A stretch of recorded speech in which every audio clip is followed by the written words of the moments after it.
So here's how you can ask out a girl in English and in Japanese. Hey there, I think you're really cute. May I have your number, please? Oh, of course. てめのため、人間一万人殺してやるぞ殺さない。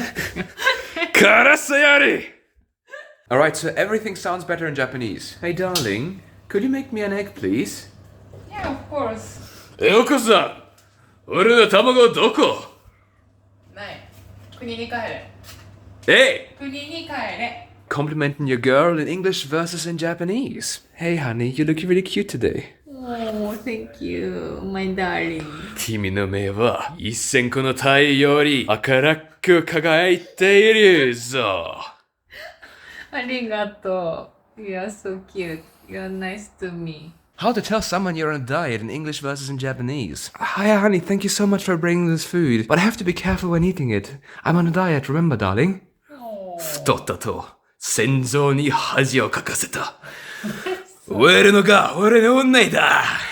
何それ。ね、何それ。本当に何それ。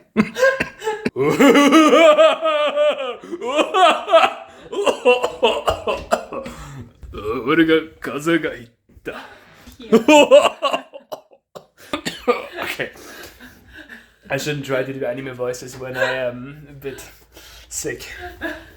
How to tell someone you're going to the gym in English versus in Japanese. Hey honey, I'm gonna go to the gym. See you soon, my love. 鉄を死んでに行きます。名称の肺よりも強い筋肉を鍛えるのために。何筋肉うまそう何それね、何なのどうやって食べのいいしことを言う英語と日本語。Oh wow, honey, this food is delicious. Thank you so much. Oh, you're welcome. このご飯は 100% のそれよりも甘い。100% 何それ変な人、変な外人。Hey darling, what a lovely day for a walk. 天の敵との戦いと泣いて散歩するのがいつも楽しいんだぞ。何それ面白いんだけど。かわいい日本語ですね。一番かわいい人だ。俺。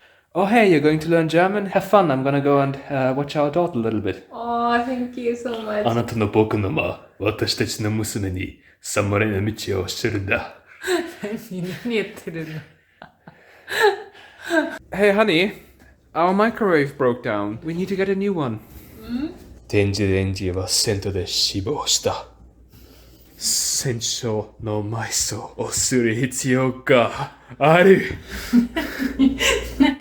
なんで笑ってる？私たちの友達だ。